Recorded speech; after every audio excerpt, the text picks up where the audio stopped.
The Lord be with you. A reading from the Holy Gospel according to Matthew. Glory to you, O Lord. Jesus spoke to the crowds and to his disciples, saying, "The scribes and the Pharisees have taken their seat on the chair of Moses. Therefore do and observe all things whatsoever they tell you, but do not follow their example. For they preach, but they do not practice. They tie up heavy burdens, hard to carry, and lay them on people's shoulders, but they will not lift a finger to move them. All their works are performed to be seen. They widen their phylacteries and lengthen their tassels. They love places of honor at banquets, seats of honor in synagogues, greetings in marketplaces, and the salutation, Rabbi. As for you, do not be called Rabbi. You have but one teacher, and you are all brothers. Call no one on earth your father. You have but one Father in heaven. Do not be called Master. You have but one Master, the Christ. The greatest among you must be your servant. Whoever exalts himself will be humbled, but whoever humbles himself will be exalted." The Gospel of the Lord.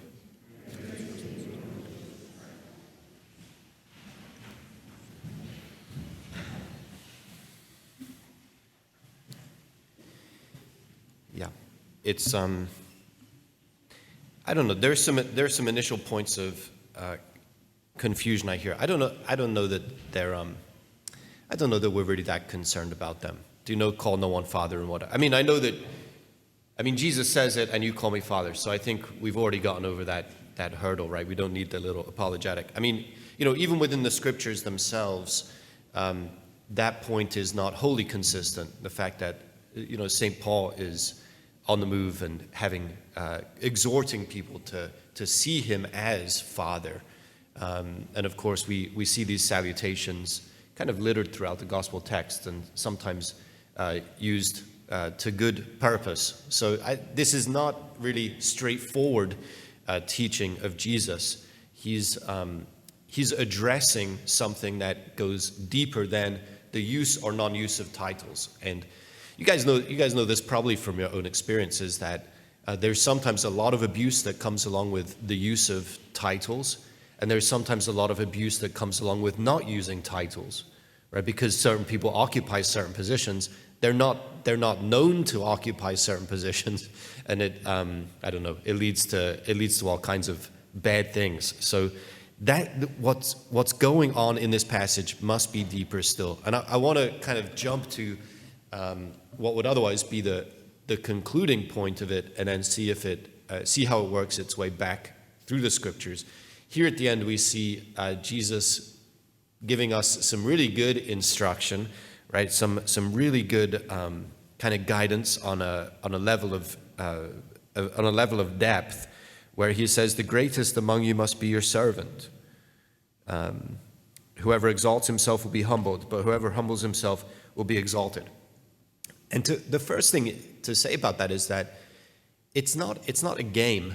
Do you know? It's not like, okay, well, I'm going to humble myself now because I want to be the greatest. You know, it's like, I'm not sure that counts as authentic humility. Do you know? So it's like that's the first thing, is to resist the idea that it's a game, and instead see what Jesus is giving as a way of life. And what is the way of life? It's his way of life. So actually, we're in the 23rd chapter of Matthew's gospel here.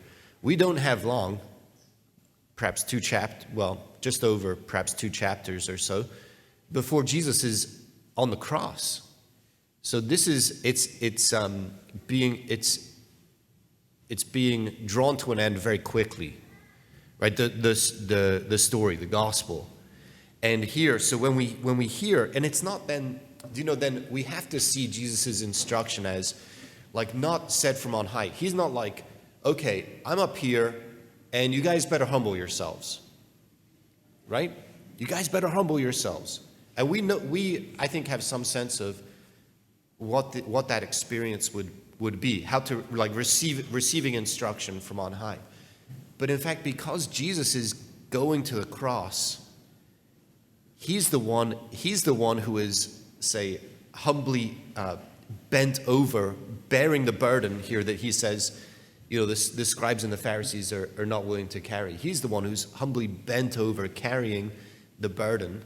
And he there from the inside, and perhaps even from below, from the place of extreme humility, is giving the exhortation to humility. It's a completely different feel. And then I think we have to read that back. We have to read that back into the passage itself. But at the end of the day, that's all it is, right? That's all there is. The greatest among you must be your servant. I mean, what is it? What is it? But our greatness is to be discovered in our serving. And as people of worship and mission, we understand this very well. That it's when we're serving, that's where we're even experiencing our own greatness. It's not when we step back and, see how this thing goes. I don't know. I don't want to go down that road. I'm not going to do it. Okay. Whoever exalts himself will be humbled. Whoever humbles himself will be exalted. Where are we looking? This is like really central, right? This is really like cut to the heart stuff. What do we want? What do we want? Do we want the humility that Jesus lived, that he exhorts us to, and that he not only encourages us to experience, to give ourselves to, that he animates us to achieve? Or do we want exaltation? What do we want? Do we want Jesus' way, or do we want the way of the world? Isaiah, the Isaiah reading today is profound as well. This exhortation to Sodom and Gomorrah. I mean, it's profound.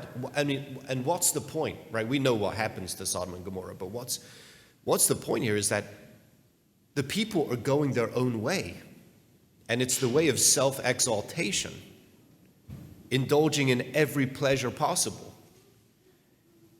And God won't rest there. That's what's remarkable about it. God won't rest there. He's calling them back to his way. And he wants to see them live and not perish. But they will perish by their own hand. That's the way of self-exaltation. That's the way of self-gratification. We're just running down dead-end streets. The way of life is here, and it's the way of humility.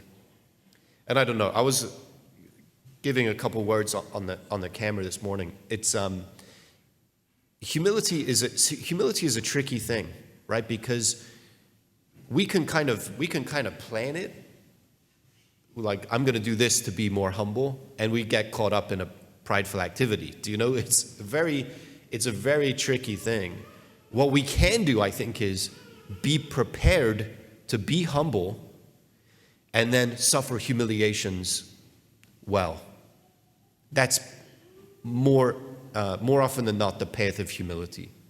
Suffer humiliations well. So you have to think about what that means for us. You have to think about likewise when we feel put on, like I feel like this person is asking too much of me, or when we feel attacked, or we feel just our own kind of human experience of weakness or vulnerability or fragility or whatever, and how we respond in times when we feel that way. Do we respond with the strength of humility, or do we respond with the weakness of violence meeting perceived violence? Right? Whose side are we going to take on this one? Are we going to follow Jesus all the way to the end, or are we going to be won over by the temptations of the devil there? Right? We have to follow Jesus. And again, he is making his way to the cross. In this Lenten season, we are following him step by step. Right? We just heard in the Transfiguration this past weekend, "This is my beloved Son. Listen to him." And here, where he gives us this fantastic instruction of how to follow him in humility, we really need to have ears to hear what it is he's saying. We have to have hearts that are open to receive his instruction and follow him where he's leading.